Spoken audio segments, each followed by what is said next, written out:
तत्पदं दर्शितं येन तस्मै श्रीगुरवे नमः।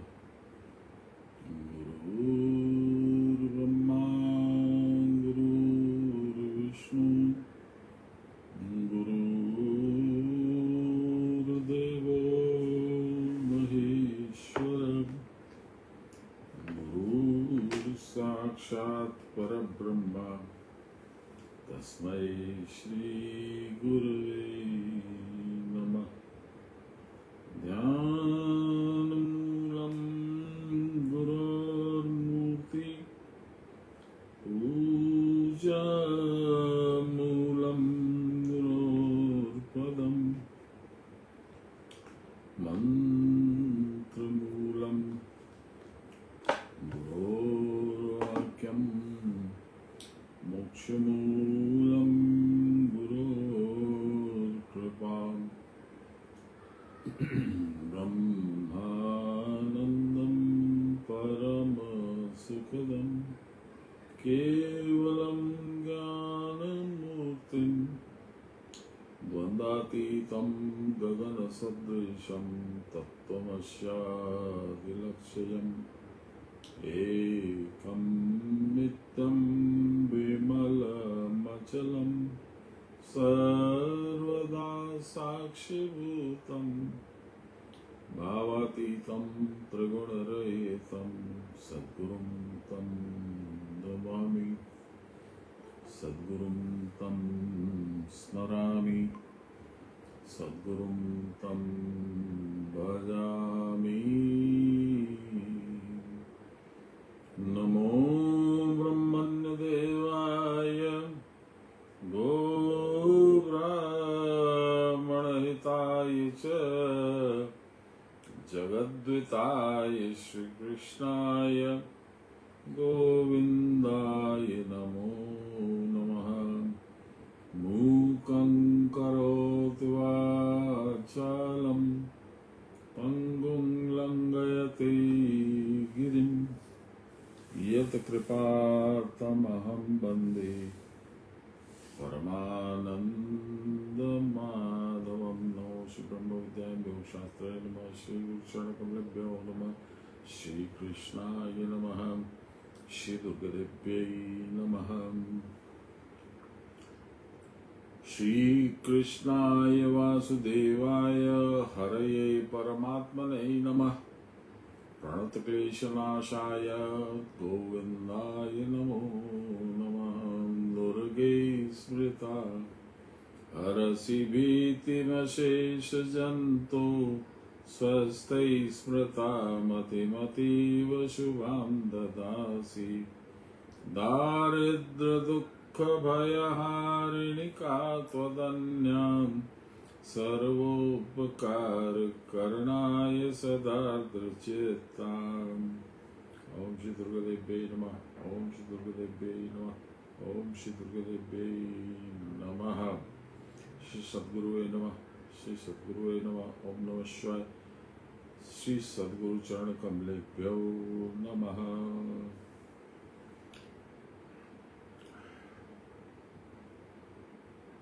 आज बाबा का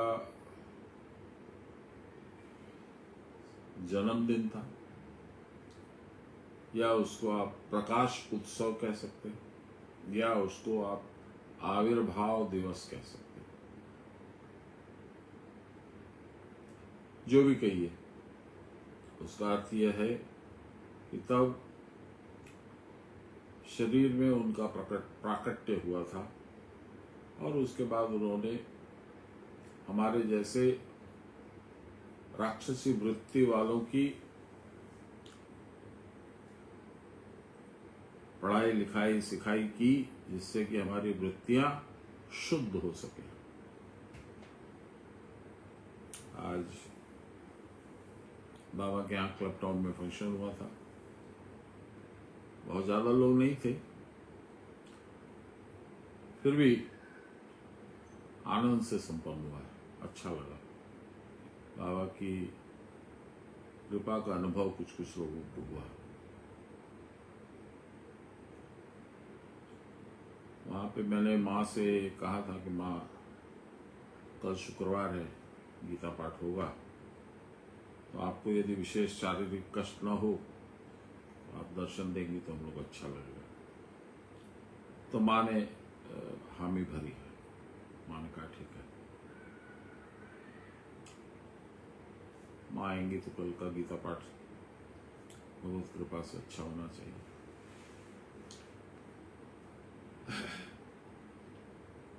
आज हम लोग द्वितीय अध्याय का 55वां श्लोक पढ़ेंगे। कल 54 खत्म किए थे।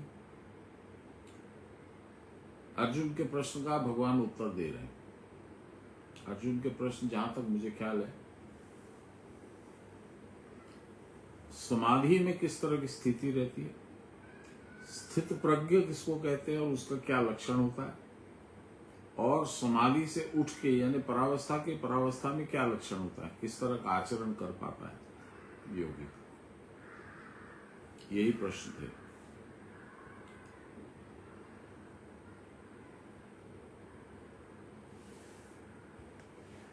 एक बार उसको रिवाइज कर ही लेते हैं, अंदाज से क्यों जाए। हाँ वही है, 54 नंबर श्लोक में है स्थित प्रज्ञस्य का भाषा समाधिस्तस्य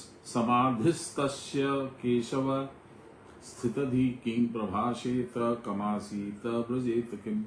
वही है, स्थित प्रज्ञ जिसकी बुद्धि स्थिति में है, यहां जाकर के भगवान से मिल करके एक हो गई है, स्थित प्रज्ञ।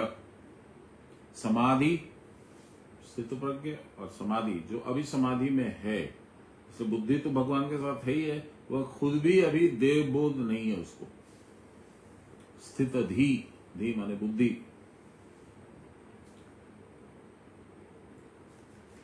तो ये अर्जुन ने प्रश्न किया था, 54 नंबर प्रश्न में अर्जुन ने पूछा था, भगवान बता रहे हैं, तो उसका जवाब दे रहे हैं भगवान।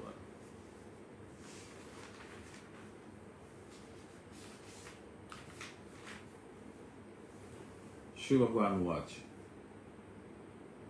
प्रजहाति यदा कामान् सर्वान् पार्थ मनोगतान् आत्मन्येवात्मना तुष्टः स्थितप्रज्ञस्य दोच्यते। 3 श्लोकों में ये तीनों स्थितियों का वर्णन भगवान करेंगे, स्थित प्रज्ञ, समाधिस्थ और स्थित धी।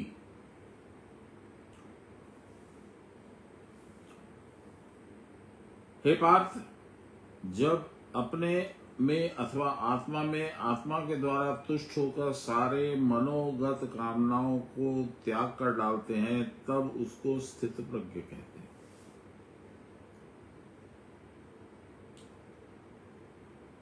एक बार सुन करके इसको समझना आसान नहीं।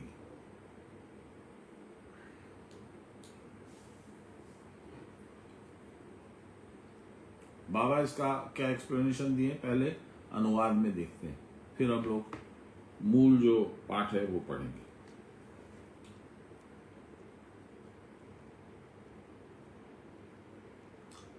साधक के जो ज्ञान साधन हैं वे ही सिद्ध के स्वाभाविक लक्षण हैं।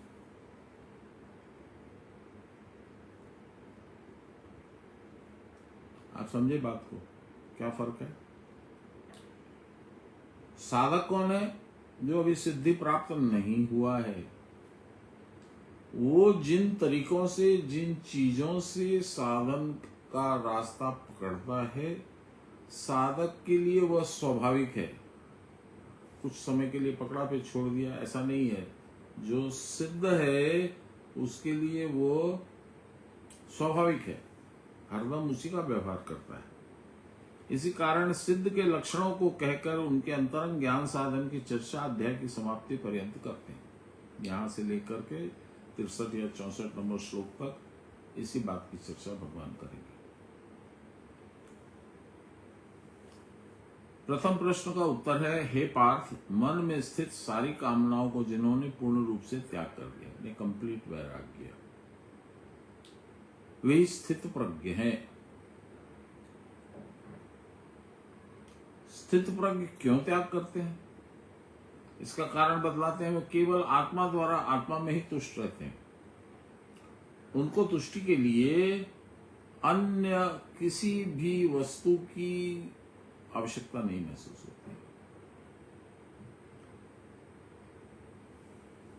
परमानंद रूप अपने आत्मा में जो स्वयं परितुष्ट है, अर्थात आत्माराम होकर क्षुद्र विषय अभिलाषाओं का परित्याग कर चुके हैं, उसी लक्षण से युक्त मुनि को स्थित प्रज्ञ कहते हैं। उसको किसी भी क्षुद्र वस्तु का, सांसारिक वस्तु का कोई प्रलोभन नहीं है।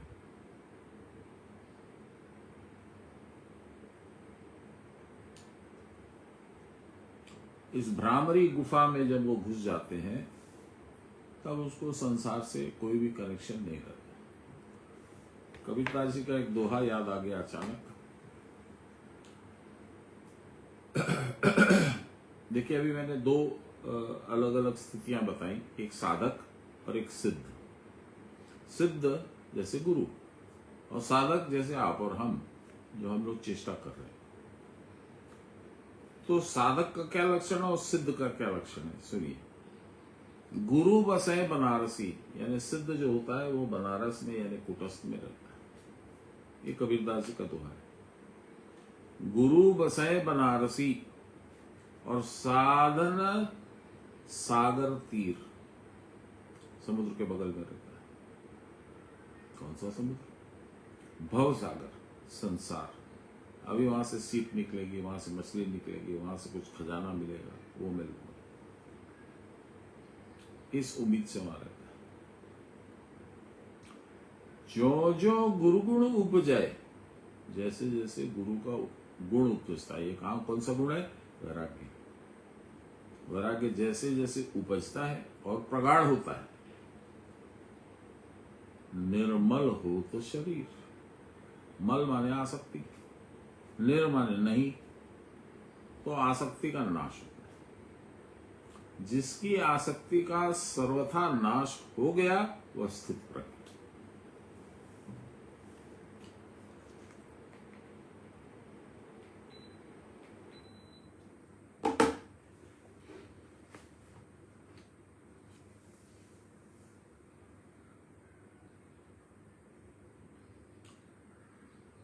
कुटस्थ द्वारा अनुभव होता है। भगवान कह रहे हैं, आत्मा कह रही है, मन में जितनी इच्छाएं हैं सब अन्याय्य हैं, उनको त्याग कर क्रिया में स्थिर होने का नाम स्थित प्रज्ञ है।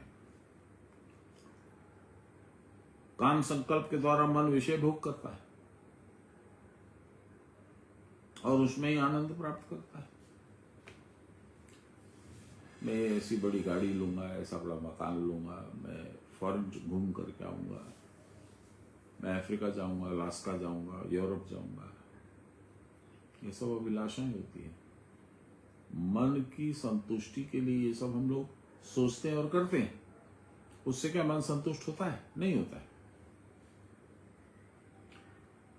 काम संकल्प के द्वारा मन विषय भोग करता है और उसमें ही आनंद प्राप्त करता है, थोड़ी देर के लिए मिलता है, टेम्पररी। यदि सारी कामनाओं का त्याग हो जाए तो उसको फिर तुष्टि कैसे होगी? How will you be happy? How will you B satisfied? ऐसी अवस्था तो पागल की ही हो सकती है ना। ऐसी बात अनभिज्ञ आदमी सोच सकता है। अनभिज्ञ माने जो नहीं जानता है, जिसको जानकारी नहीं है, जिसने मेलोडी कभी खाई नहीं है, उसके लिए क्या जवाब है? उसके लिए एक ही जवाब है, मेलोडी खाओ, खुद जान जाओ। जब तक तुम ब्रह्मानंद का उपभोग न किए होगे, मुंह में तुम्हारे स्वाद नहीं लगा होगा, तो कैसे समझ पाओगे इसमें क्या आनंद है? तब तक तो तुम्हारे मन में यही है कि संसार से ये वस्तु ले लेंगे तो बहुत अच्छा है, अभी लेटेस्ट एप्पल फोन ले लेंगे, वो बहुत अच्छा है, उसमें वो सोना हीरा जड़ा देंगे तो और बढ़िया लगेगा। जूते लेंगे तो बाली का लेंगे, बेल्ट लेंगे तो बाली की लेंगे, चश्मा लेंगे तो फलाने का लेंगे,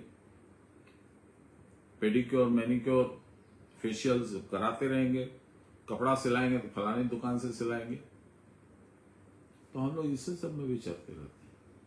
अच्छा, मान लीजिए उसका कपड़ा नहीं पहना, उसके बाली की नहीं बेल्ट पहनी, जूता भी बाली का नहीं पहना, तो क्या फर्क पड़ेगा? लेकिन नहीं, हमको और बढ़िया और बढ़िया और बढ़िया संसार की वस्तुओं में जो सबसे श्रेष्ठ है वो मुझे चाहिए। उपभोग के लिए, तभी मुझे संतुष्टि होगी। संसार ही अनित्य है, उसकी वस्तुएं भी अनित्य है, उनसे तुमको संतुष्टि कैसे हो सकती है? पर ये हमको समझ में नहीं आता, क्योंकि और कोई दूसरा रास्ता हमको नहीं दिखता है। ये तो गुरु के चरणों में बैठ करके थोड़ा बहुत समझ में आता है, तब जा करके ज्ञान चक्षु खुलते हैं। अरे यहाँ कहां फंसा हुआ था मैं, देखो तो कितना आनंद है।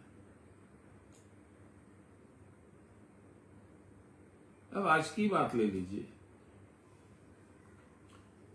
जब पूजा पाठ हो गया, खाना पीना, प्रसाद, सुबह का प्रसाद ले लिया, फल प्रसाद जिसको कहते हैं, तो मैंने मां से आज्ञा लेनी चाहिए।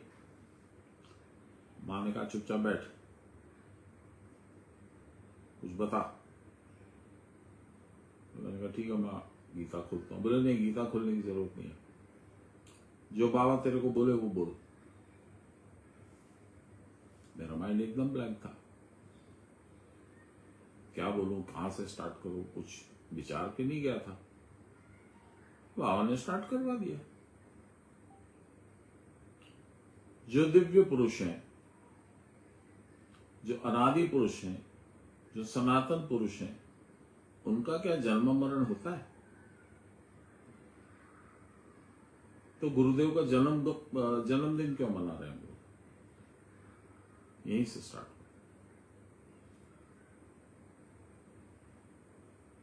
थोड़ा सा मैं 5 मिनट बताता हूं। आज का प्रसंग मुझे अच्छा लगा।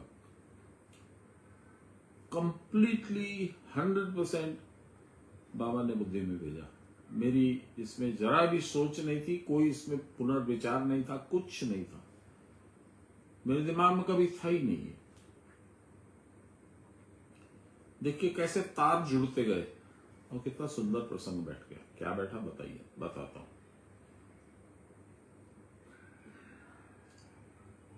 आप लोगों को तो मालूम है, जो लोग ऑनलाइन सुनते हैं, बाकी जो मेरे गुरु भाई लोग हैं, जितने लोग भी आज थे, उनको मालूम ही नहीं था कि पिछले जन्म में गुरु महाराज क्या थे। गीता में 7वें अध्याय में राजविद्या राजगुरु युग में, शायद वही उसी में है शायद, भगवान कहते हैं ये योग मैंने सबसे पहले सूर्य को बोला था। अर्जुन आश्चर्यचकित हो जाता है, महाराज क्या बोल रहे हैं आप? सूर्य तो इतने साल से है, आप तो अब जन्म में है, मेरे समकालीन ही तो हैं आप सूर्य को कैसे बोल दिए? आदि अनादि का बात बता रहा हूं। तो भगवान बोलने लगे, अर्जुन मेरे और तुम्हारे अनेक जन्म हुए,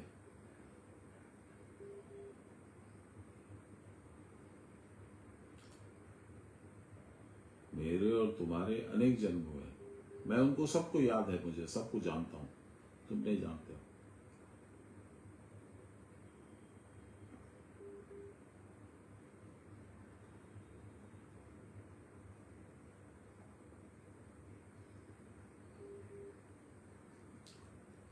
इसका मतलब क्या? इसका मतलब ये है, जो मेरे को गुरु बाबा ने बताया था, इसका मतलब ये है कि तुम्हारे प्रीवियस जन्म की तुमको ना कोई स्मृति है, ना कोई याद है, ना किसी तरह से तुम उसको जान सकते हो। जो त्रिकालदर्शी होते हैं, जो अनादि होते हैं, जो सनातनी होते हैं, उनको सब मालूम रहता है।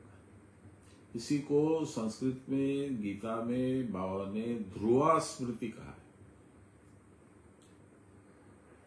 जो अर्जुन के साथ में चर्चा में उन्होंने बोला है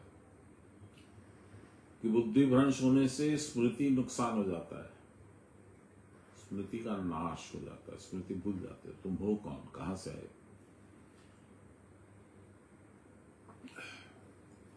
फिर देखिए चर्चा कहां से कहां चली गई।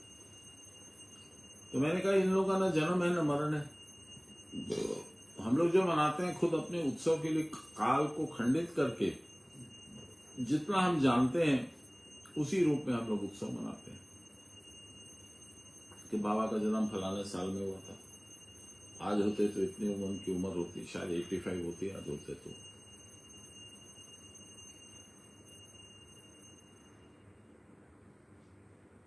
लेकिन ये कभी ना भूलिएगा कि वो न होते हुए भी सब जगह है और सबके साथ है। फिर मैंने पूछा, जब आप लोगों की दीक्षा हुई थी तब किसी को याद है क्या क्या हुआ था? तो एक गुरु भाई जो सारी पूजा पाठ करवाता है वहां पे, नियम पूर्वक जो गुरु पूजा गणेश पूजा जो करवाता है, संजय दा, उसको याद था। उसने बोला हाँ, क्या करते बाबा? बाबा कहते देख, गंगा जल तुलसी तांबा अपने हाथ में ले लेते हैं, तुम्हारे हाथ से संकल्प करा करके, तुम्हारे हाथ से संकल्प कराते हैं, उसमें सारी शपथ ले लेते हो, फिर उसको कहते हैं मुझे दो, तो वो तुम बाबा के हाथ में उलट देते हो। तो 3 बार बोलते हैं वृणे वृणे वृणे, मैंने तेरा वर्ण किया, तेरा वर्ण किया, तेरा वर्ण किया। 3 बार क्यों? संजय दा ने कंफर्म किया, इसका मतलब ये है ब्रह्मा विष्णु महेश्वर तीनों को साक्षी बोल के 3 बार बोलना पड़ता है। ये बाबा ने भी कहा था। इस वर्ण करने का मतलब क्या है?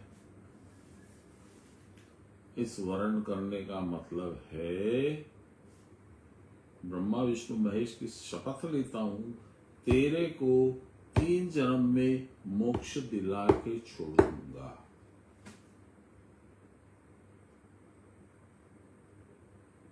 अब एक पौराणिक कथा की तरफ आपका मुंह मोड़ता हूं। भगवान के बैकुंठ के सिक्योरिटी गार्ड थे 2, एक का नाम था जय, दूसरे का नाम था विजय। उन्होंने ऋषियों को अंदर नहीं आने दिया, तो ऋषि लोगों ने क्रोध होकर उनको राक्षस योनि में जाने के लिए श्राप दे दिया।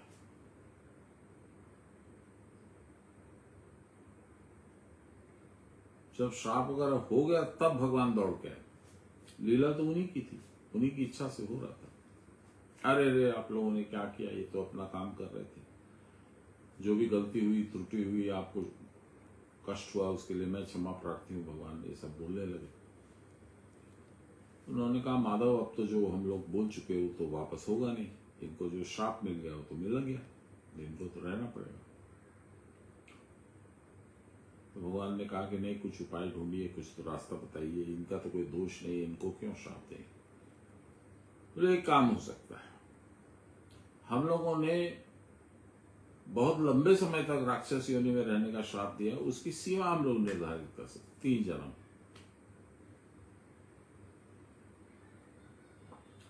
पर शर्त यह है कि तीनों जन्म में आपको अवतार लेकर के उनका उद्धार करना। पहला जन्म कौन? हिरण्यकश्यप और हिरण्याक्ष। दूसरा जन्म कौन? रावण और कुंभकर्ण। तीसरा जन्म कौन? शिशुपाल और दंतवक्त्र। अब पहले जन्म में भगवान को नरसिंह अवतार लेकर के उसको मारना पड़ा, क्योंकि उसको बहुत सारे वो वरदान मिले हुए थे। इस तरीके का वरदान था कि कोई एक सिंगल एंटिटी सिंगल रूप में मार नहीं सकता था उसको, तो नरसिंह अवतार आए। रावण और लक्ष्मण को राम अवतार मारा, और शिशुपाल को और क्या नाम है इसको, दंतवक्त्र को भगवान श्री कृष्ण ने वध किया। और इंद्रप्रस्थ की राजसभा में जहां युधिष्ठिर का राज्याभिषेक था, वहां पर अर्जुन ने देखा कि भगवान ने जब उसकी 100 गालियां सुनने के बाद में उसका गला काटा, तो उसके अंदर से एक दीप के जैसे लाइट निकली, ज्योति निकली। ये गीता में रेफरेंस है। और वो निकल करके भगवान के हृदय में जाके समा गई। अर्जुन समझ गया इसको मोक्ष दिया भगवान ने। तो बोले प्रभु ये क्या लीला है, जो आपको इतना दुर्व्यवहार जिसने किया, आपको गाली गुप्ता किया, 100 गालियां आपको दी, उसका आपने ये कर दिया, मोक्ष दे दिया। अब इसको अपने ऊपर लीजिए। भगवान ने कहा मैं बताऊंगा तुमको, फिर बाद में उन्होंने मुझे बताया, अपने ऊपर लीजिए। 3 जन्म का वायदा किया भगवान ने, गुरु ने, 3 जन्म में मोक्ष दूंगा। यानी तीनों जन्म में गुरु रूप में वो आपको मिलेंगे।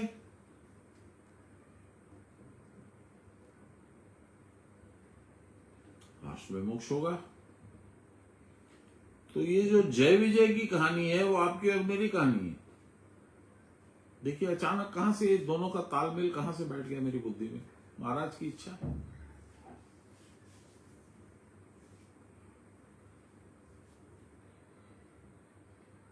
इसलिए गुरु जो है भगवान का ही अवतरण है। उनका रूप, शेप, साइज, आप उपाधि, ऊंचाई, नीचाई, मोटाई, गोलाई, इससे कोई फर्क नहीं पड़ता। उनकी दिव्यता में फर्क पड़ता है। और तकदीर में मेरे नहीं था, इसलिए 18 बरस में उनकी दिव्यता को देख नहीं पाया। मैंने उसको इग्नोर किया। तिवारी बाबा के पास कितनी बार गए, वहां भी कुछ मैंने हिसाब किताब नहीं देखा। तो जब जो होना होता है तब होता है। जब बाबा ने देखा ये तो रावण है, इसको तो लंका जाके मारना पड़ेगा, तो मेरे घर पे आ गए। क्यों है?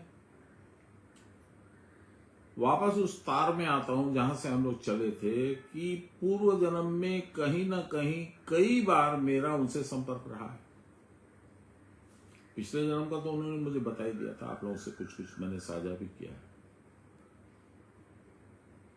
तो जब मेरा उनसे पिछले जन्म में संपर्क रहा है,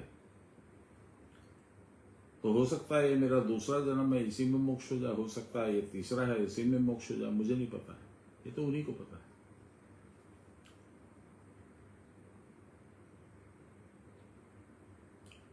तो ये 3 जन्म की गाथा जो है, ये कितनी प्रेरणादायी भी है, बुद्धिदायक भी है और समझने की चीज भी है।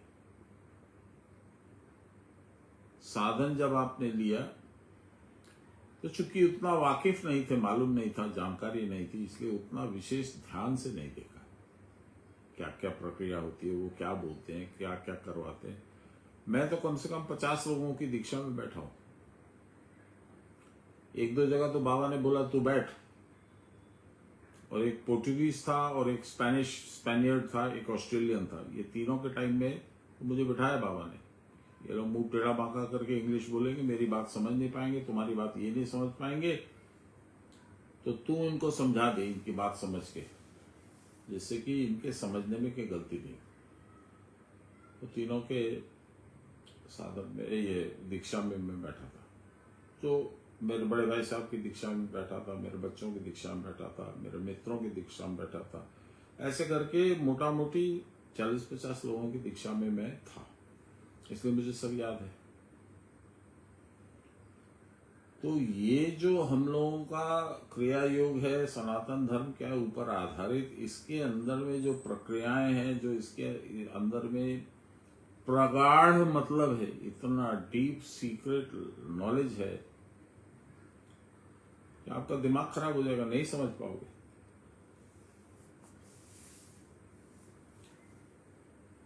तो ये आज का खेला हुआ गुरु की इच्छा। मैंने ये कभी कनेक्शन नहीं जोड़ा था, कभी दिमाग में आया नहीं, और आज बोलते बोलते अपने आप मुंह से ऐसी बातें निकल गई जो मैंने कभी सोची नहीं, कभी कल्पना नहीं की। अर्जुन का जो प्रश्न है कि स्थित प्रज्ञ कौन है, स्थितधि कौन है और समाधिस्थ कौन है, उसकी क्या व्याख्या प्रभु वो बताइए। उसको हम लोग पढ़ रहे हैं। क्या बोल रहे भगवान? मन विषय भोग करता है। विषय मेटीरियल ऑब्जेक्ट, संसार की वस्तुएं। इसमें 2 तरह की चीजें होती है आनंद भोग में। बाबा बोलते थे आनंद 2 तरह के होते हैं। एक होता है वस्तु सापेक्ष, जो सामान मिलने पर आनंद आता है। एक होता है विषय निरापेक्ष, जिसमें विषय की अपेक्षा नहीं है, जरूरत नहीं, बिना वस्तु के आपको आनंद आएगा। तो ये जो वस्तु सापेक्ष आनंद है वो संसारी आनंद है, संसार की वस्तुओं के ऊपर आधारित आनंद है, उसकी बात यहां नहीं कर रहे हैं भगवान। कह रहे हैं बिना उसके, खाली मेरी सन्निधि में तुमको जब आनंद आने लगे तो स्थित ही हो गए, स्थित प्रज्ञ हो गए, समाधिस्थ हो गए। अलग अलग लक्षण सुनिए। बिना किसी वस्तु के आनंद कैसे आएगा? ये तो पागलपन है। बहुत से लोग सोच सकते हैं, सोचते हैं। ऐसी बात अनभिज्ञ, कम जानकार आदमी ही सोच सकता है, परंतु समाधि काल में इन बाहरी सुखों के अनुभव की वस्तु नहीं रहती, तथापि वह अत्यंत प्रसन्न जान पड़ता है।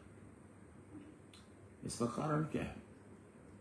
आनंद आत्मा में स्वाभाविक है, वस्तु में आनंद नहीं है।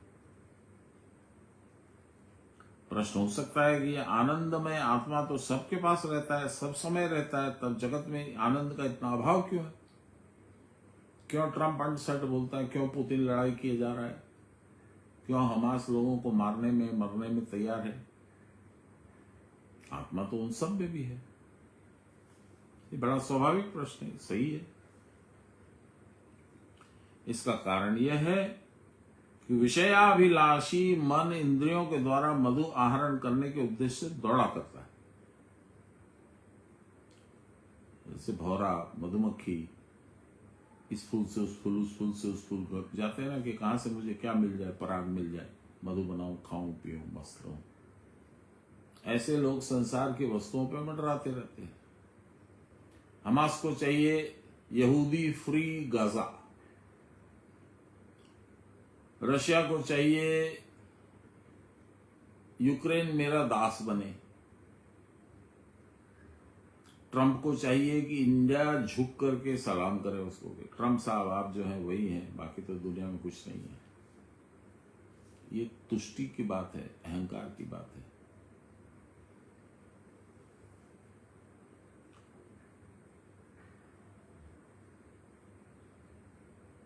यदि विषयों में आनंद होता तो रसास्वाद कर ही पाता, उसको आनंद आता है, परंतु उसमें इस प्रकृत आनंद वस्तु का अभाव रहता है, और रहता है केवल रस का आभास। इससे मन की वासना मिटती नहीं।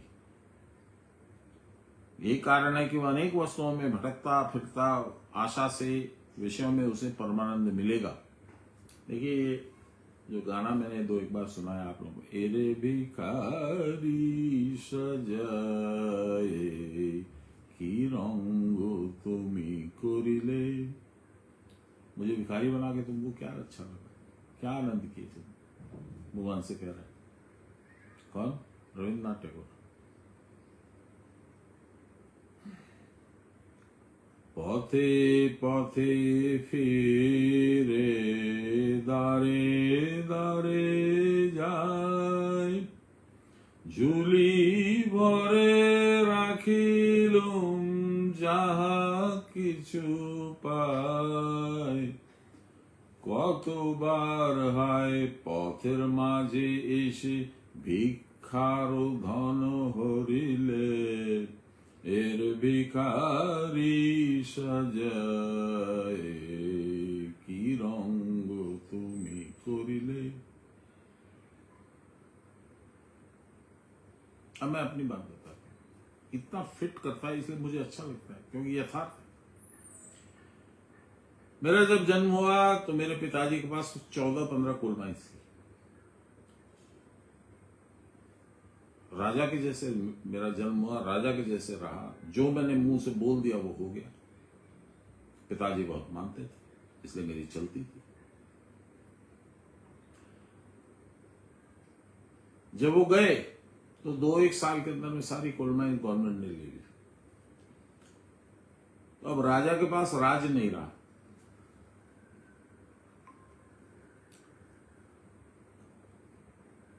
फिर मेहनत करके, लड़के झगड़ करके, प्रयास करके किसी तरह से हम लोगों ने 2-3 कारखाने लगाए। उसमें समय लगा, प्रयास लगा, हार्टेक हुआ, दिक्कत हुई, लेकिन लग गया। लग गया तो मुझे नेशनल अवार्ड भी मिल गया। मुझे बिहार के मुख्यमंत्री आके मेरी फैक्ट्री चालू किए, इंडस्ट्री मिनिस्टर साथ में थे, बोकारो के एमडी सब आए, बहुत बड़ी बात थी। और मुझे प्रसिद्धि मिल गई, एमडी से सबसे दोस्त हो गई। तो मैंने सोचा कि अब क्या है, अब तो मैं दुनिया में सबसे ऊपर हूँ। भीखा मांगा ना, वहां पे तेल लगाया, वहां तेल लगाया, लगा लगू करके मैंने एक खड़ा किया संसार। पिताजी ने खड़ा किया, वो गया, मैंने खड़ा किया, वो भी गया। फिर मैंने दूसरा कारखाना लगाया, वो भी बंद हो गया। फिर तीसरा लगाया, वो भी बंद हो गया। इसीलिए कहा, पौथे पौथे फेरे दारे दारे जाए, झुली भरे राखिलुम যাহা কিছু পায়, কতবার হায় পথের মাঝে এসে ভিক্ষার ধন হরিলে। सब तुमने लूट लिया। तुम्हारी इच्छा के बिना किसी की हिम्मत नहीं है मेरा धन लूट ले। तुमने इच्छा की इसलिए ऐसा हुआ, और तुमने इच्छा की मेरे भाग्य के अनुसार, इसलिए तुमको दोष भी नहीं है। लास्ट में गुरु के घर में पहुंचता है आदमी, तो सब तरफ से निराश हो जाता है, दुखी हो जाता है, संतप्त हो जाता है, तो गुरु कहा जाता है, ओ गो महाराज बड़ो भये भय, एलो से एलो तुम्हारी आलय। तुम्हारे घर पहुंच गया मैं। অদিকো আসনে এরে ডেকে লয়ে নিজ মালা দিয়ে বরিলে, এরে ভিখারি সাজায় কি রঙ্গ তুমি করিলে।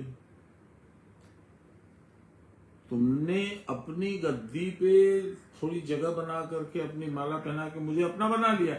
गुरु तो यही करते हैं, बृढ़े बृढ़े बृढ़े, यहीं से बृढ़े बृढ़े स्टार्ट हुआ, इसीलिए ये गाना सुनाया। और जब मैं तुम्हारे साथ बैठ गया तो ब्रह्मांड के सम्राट के साथ में उनके आसन पे बैठा हूं। अब मैं राजा हूं कि भिखारी हूं कि सम्राट हूं कि एम्परर हूं, आप विचार करो। जिसको ब्लैंक माइंड में गुरु इतनी अच्छी बात बता दे कि 3 बार जो जन्म हुआ जय विजय का, वो तुम्हारी ही कहानी है।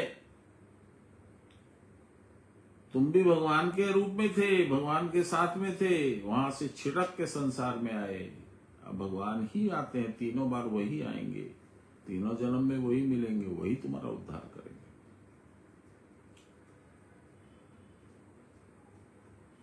मैं आश्चर्यचकित हूं, जबकि होना नहीं चाहिए। अब तक तो अभ्यस्त हो जाना चाहिए कि बाबा कुछ भेजेंगे, लेकिन आश्चर्यचकित हूं। I am completely surprised. चलिए आगे पढ़ते हैं। यदि विषयों में आनंद होता तो भौरा मधुमक्खी उनको तो स्वाद मिलता है, पर उसको रसाभास होता है। हाँ, मैंने पराग टांग लिया, मधु बन जाएगा, आनंद नहीं होता। इससे मन की वासना नहीं मिटती, और ये चालू हो जाता है। यही कारण है कि अनेक वस्तुओं में भटकता फिरता उसे आशा होती है कि विषयों में उसे आनंद मिलेगा, परंतु यहां कभी वह आनंद नहीं पाता। इसी कारण उसकी दौड़ धूप और हाय हाय नहीं मिटती। मन जब तक विषयों में दौड़ता है तब तक वह अपने घर की खबर भूल जाता है। वो नहीं जानता कि परमानंदमयी तो पास में नीच द्वार पे ही है, मूलाधार में बैठी है।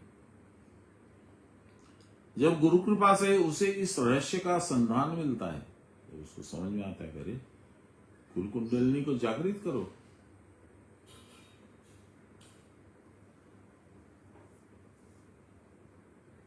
तब वह फिर सुख की आशा से विषयों में नहीं घूमता।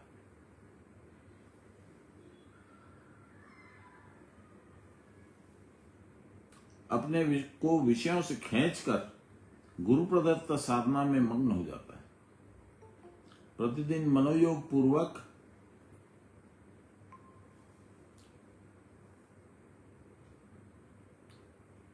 साधन करते करते उसे अपने संकल्प विकल्प मन का टूटना लगना अच्छा नहीं लगता। तब उसकी समझ में आता है कि मन का इस प्रकार का विषय चिंतन अनुचित है, इसमें कोई सुख नहीं है। इसकी अपेक्षा मन लगाकर क्रिया करते रहना ही अच्छा है। इस प्रकार मन लगाकर क्रिया करते करते क्रिया की परावस्था का अनुभव होता है। उसमें क्या आनंद होता है, उस स्थिरता में कैसा आराम है। और स्थिरता जब तक स्वाभाविक नहीं हो जाती, उसके लिए जब तक कोई प्रयत्न नहीं करना पड़ता, इच्छा मात्र से योगी उसमें प्रविष्ट होकर जगत को भूल सकता है। इस स्थिति में पहुंचे हुए योगी को ही स्थित प्रज्ञ कहते हैं। मन जब विषयों में दौड़ता है तब वह आत्मस्थिति से विच्युत हो जाता है। आत्मस्थिति यहां पे रहना है, लेकिन घूमता संसार में। तभी उसे दुख का अनुभव होता है। जो अवस्था आत्मानुभूति से शून्य है और विषयानुभूति से पूर्ण, उसमें आनंद कैसे मिलेगा? केवल निरानंद में मन प्राण जलते रहते हैं। जब मन आत्मा में डूब जाता है तब उसे परमानंद तो मिलता है, साथ में ही मिथ्या माया के खेल विषय आदि मानो स्वप्न दृष्ट वस्तु के समान न जाने कहां अंतर्हित हो जाते हैं। ये जो लुभावने टॉयज थे, खिलौने, गायब हो जाते हैं। जैसे हाथ में मणि है, उसे भूलकर मणि कहां पूछता और भटकता फिरता है। ये बात कबीरदास जी ने भी बोली है। क्या बोला है? कबीरदास जी ने बोला है, लाली मेरे लाल की जिद देखो तित लाल। माने भगवान की स्थिति हम लोगों को सब जगह दिखती है। भगवान है ऐसा हम लोगों को सब समय अनुभव होता है,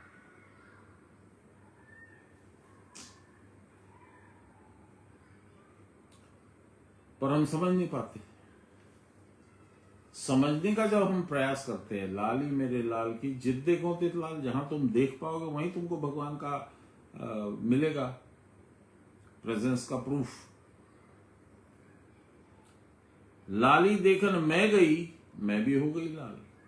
मैं भगवान को देखने गया, मैं उन्हीं के साथ रम गया, उन्हीं के साथ मिल गया, है ना। फिर कहते हैं लाल लाल तो सब कहें, भगवान को तो सब बोलते हैं भगवान भगवान भगवान भगवान। लाल लाल तो सब कहें, सबके अंदर लाल, भगवान सबके अंदर है। गांठ खोल देखा नहीं तास रया कंगाल। तुम्हारी 3 गांठें हैं, मूलाधार, हृदय और जिह्वा। ये तीनों को जब तक नहीं खोलोगे तब तक तुम कंगाल के कंगाल ही रहोगे। तुमको भगवान नहीं मिलेंगे, वो लाल नहीं मिलेगा। यहां भी यही बोल रहे हैं बाबा, एग्जैक्ट सेम चीज बोल रहे हैं।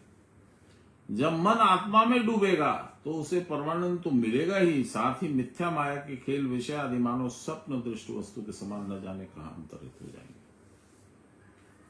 जैसे हाथ में मणि है, उसे भूलकर मणि कहां पूछते हैं, वह भटकता फिरता है और जब देखता है कि मणि तो उसके हाथ में ही है, खोई नहीं, सबके अंदर लाल, तब उसका मन जैसा प्रसन्न होता है, मन का भार इतना हल्का होता है। उसी प्रकार आत्मा सब में सर्वत्र होने पर भी मन की क्षिप्ता अवस्था, क्षिप्ता मनी यहां से वहां, वहां से वहां, वहां से वहां, चंचल अवस्था, क्षिप्ता अवस्था, चंचल अवस्था में वह अनुभव में नहीं आती। इसी से उसका प्राण निरानंद से भरता है। इसीलिए वो शोक संतप्त रहता है, दुख संतप्त रहता है।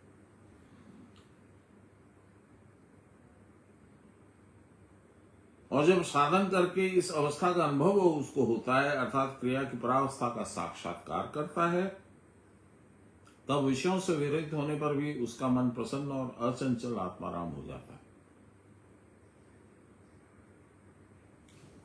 तब विषय का अभाव उसको इफेक्ट नहीं करता। इसका मतलब ये है।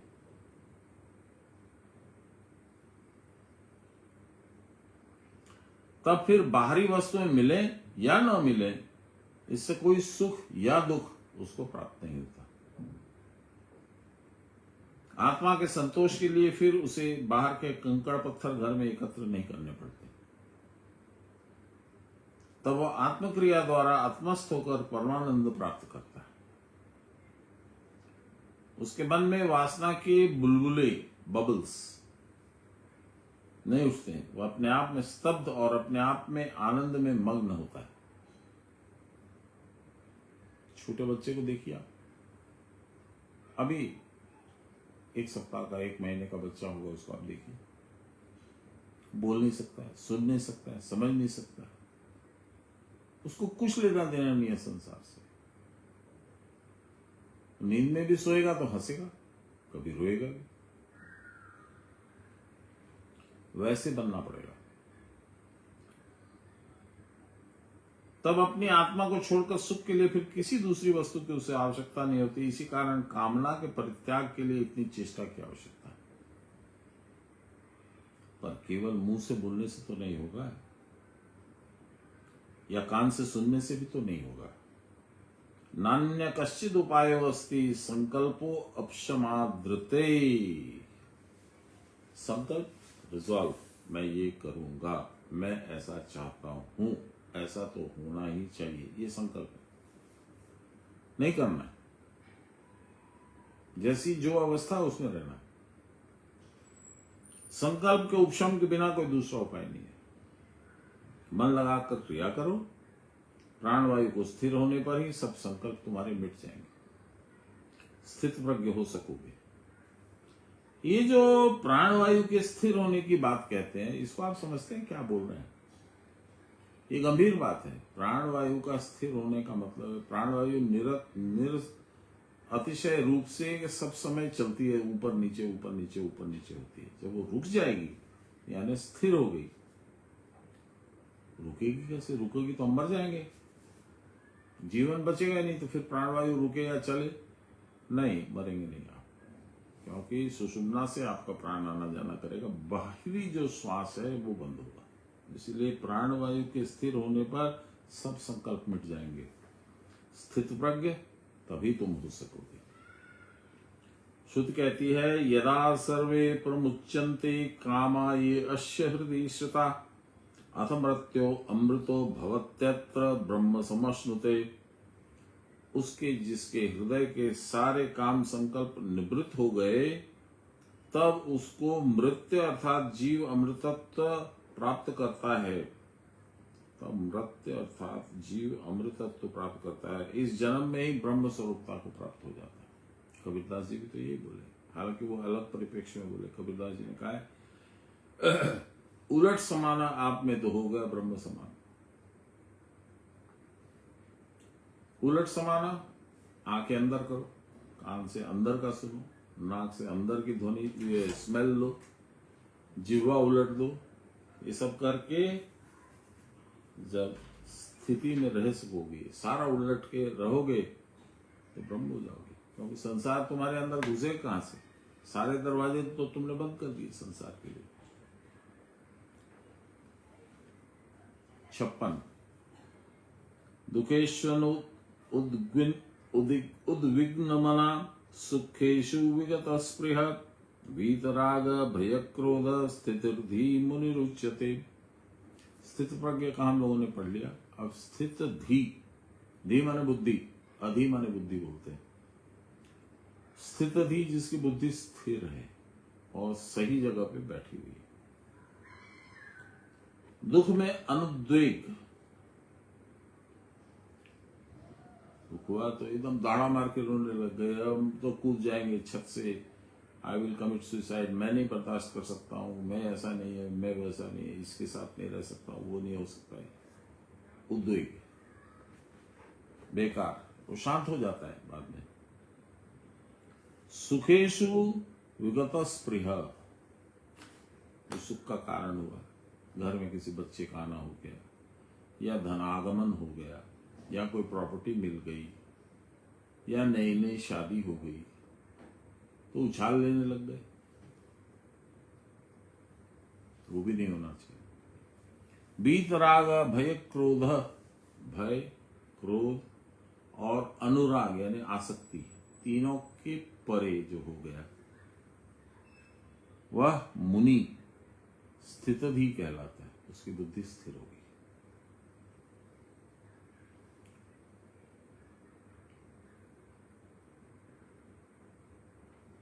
क्योंकि उसके मन से प्रीति भय क्रोध सब अपगत हो गए, निकल गए। ऐसे मुनि को स्थितधि कहते हैं। रायरी माशा एक ही लाइन, उससे ज्यादा नहीं बोलते जल्दी से। क्रिया की परावस्था में रहकर दुख में अनुद्विग्न मन, सुख की भी इच्छा नहीं, इच्छा रहित, भय क्रोध रहित होने का नाम है स्थितधि। कैसी भी परिस्थिति हो उसमें बुद्धि तुम्हारी स्थिर रहे, उसी को स्थितधि कहते हैं। इसका एक कहानी अभी बोलते बोलते याद आ गई।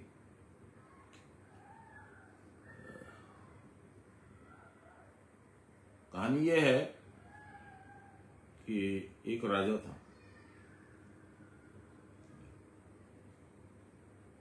थोड़ी उम्र बढ़ चली थी, बच्चा नहीं हुआ था, उसको संतान नहीं थी, तो थोड़ा चिंतित होता था।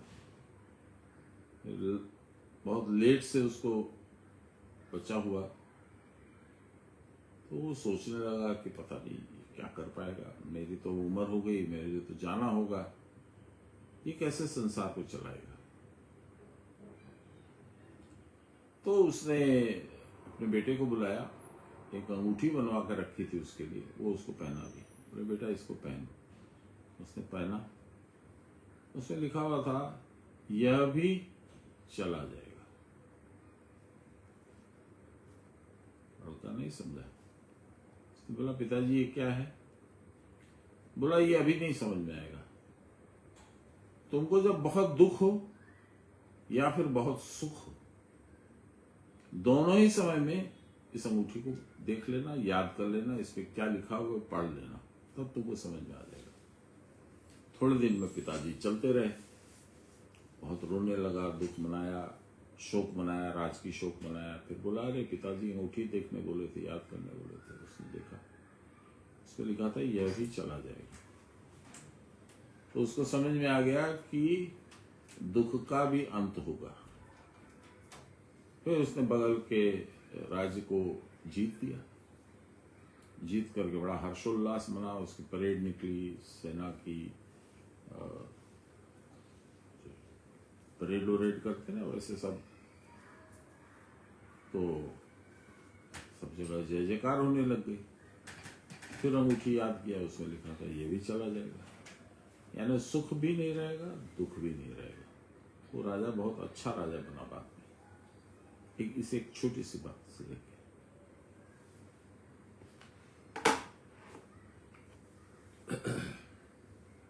फिर से इसको पढ़ते हैं। सान्याल बाबा जो बोले उसको अब हम लोग समझते हैं। मोटा मोटी आप समझ गए क्या है, मतलब न सुख में न दुख में उछाल नहीं मारना है। स्थित प्रज्ञ स्थितधि में अंतर है थोड़ा सा।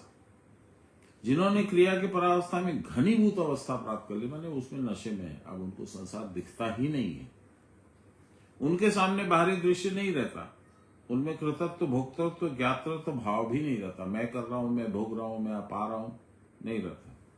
सारी चेष्टाओं से रहित गमन शयन भोजन भ्रमण शून्य अटल ध्यानावस्था में उनको यह भी नहीं जान पड़ता कि वे जीवित हैं कि मर।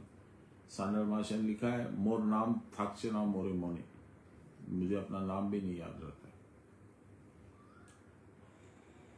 यही समाधिस्थ स्थित प्रज्ञ का लक्षण है। स्थित प्रज्ञ जो हम लोग 55 नंबर श्लोक में पढ़े। अब स्थित धी की क्या अवस्था है, उसको होश है।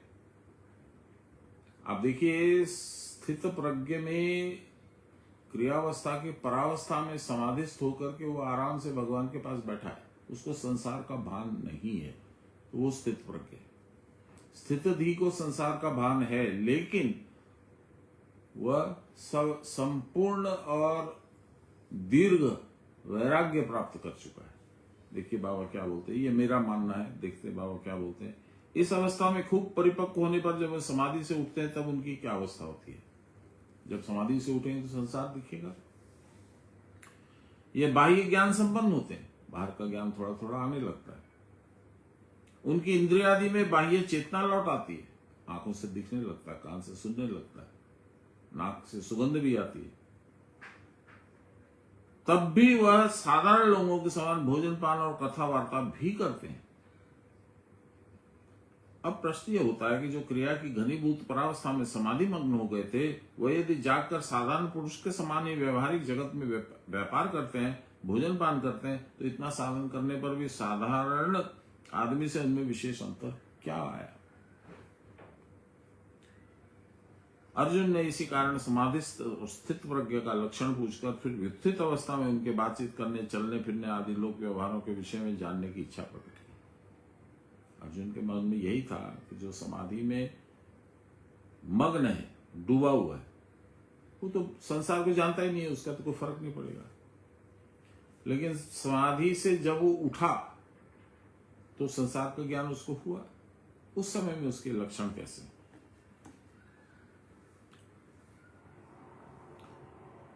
यहां बात यह है कि क्रिया की परावस्था में अवस्थित ध्यानी पुरुष का भी प्रारब्ध तो क्षय नहीं होता। लाहिरी महाशय का भी नहीं हुआ था, उनको पैर में पत्थर लगा था, उनकी छोटी बेटी का देहांत हो गया था, सारा कुछ तो होता है। प्रारब्ध तो भोग के बिना क्षय हो भी नहीं सकता। अतः स्थित प्रज्ञ पुरुष के भी व्युत्थित अवस्था में पूर्व कर्मों के अनुसार आध्यात्मिक, आदि भौतिक, आदि दैविक ताप समूह उसके समीप निश्चय ही आएंगे। लाहिरी महाशय क्या है अभी बताया आपको। परंतु साधारण लोग प्रारब्ध भोग के दुख के कारण जिस प्रकार विकल और उद्भ्रांत हो जाते हैं,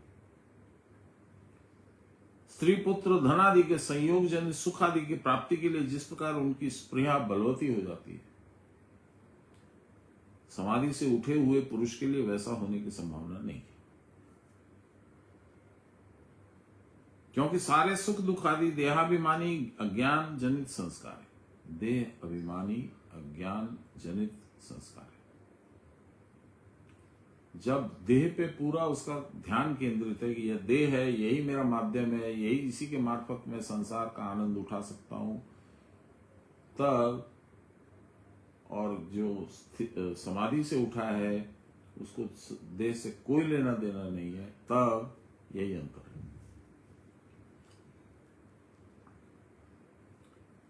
जागृत स्थित प्रज्ञ में अज्ञान नहीं रहता, देहादि में भी अभिमान नहीं रहता, उनको किसी वस्तु के प्रति अनुराग या द्वेष नहीं होता। ये मुझे चाहिए ही, ये मुझे कोई हालत में नहीं लेना है, अनुराग और द्वेष।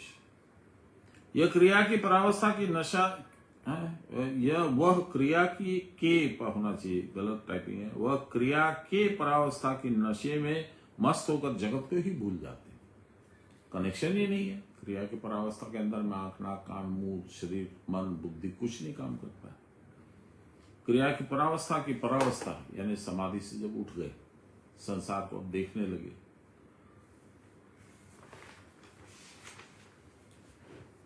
उनकी बाहरी चेतना लौटती है, तो भी समाधि स्मृति की डोर उनमें उस समय भी काफी जोर से लगी रहती है। इसी कारण दुख उनको क्षुब्ध नहीं कर सकता, न नए नए सुखों की उनको कोई स्पृहा है। यही स्थितधि की अवस्था है। तब बाबा कहते हैं कि यह सर्वत्रानभिस्तनेह हस्तत्व प्राप्य शुभाशुभम ना विनंदती न द्वेष्टि तस्य प्रज्ञा प्रतिष्ठिता। जो सब विषयों में स्नेह या आसक्ति से शून्य है, उन शुभ और अशुभ को प्राप्त कर आनंदित नहीं होते, द्वेष भी नहीं करते, उनकी प्रज्ञा प्रतिष्ठित है। प्रज्ञा माने ज्ञान, प्रतिष्ठित है माने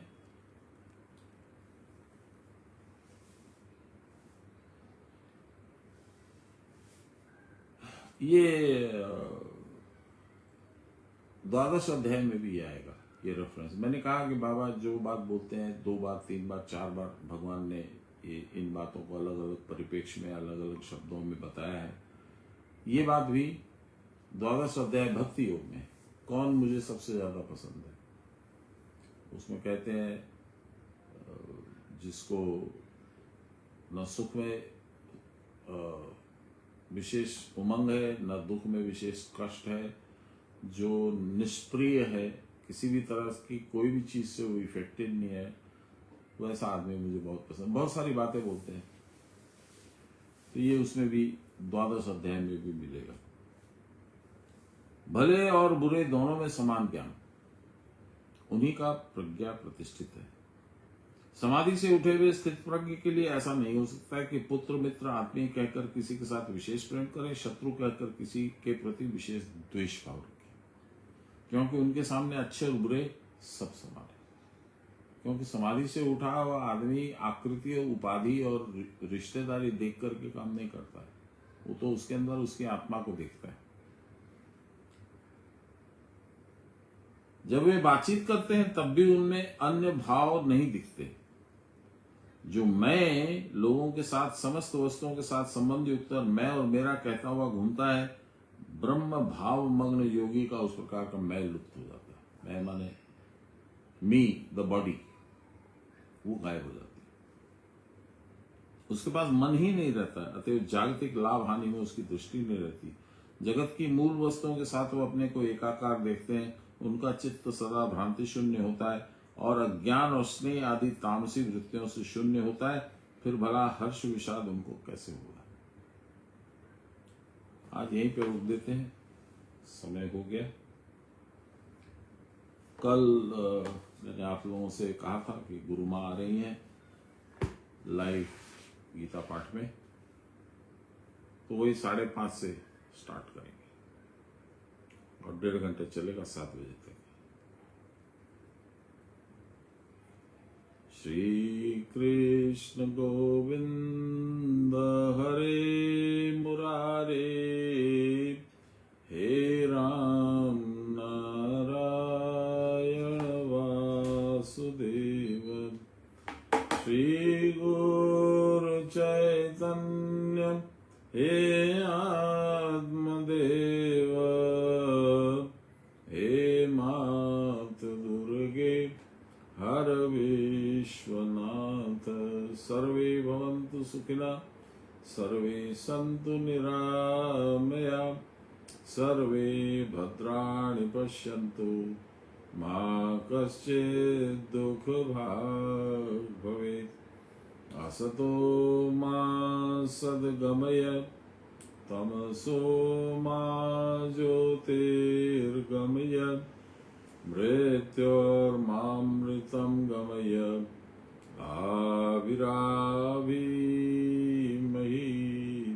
बोलिए प्रेम से गुरु महाराज की जय, परम गुरुदेव की जय, परात्पर गुरुदेव की जय, परमेश गुरुदेव की जय, आदि गुरुदेव की जय, गुरु माता की जय। हर हर महादेव। जय गुरु।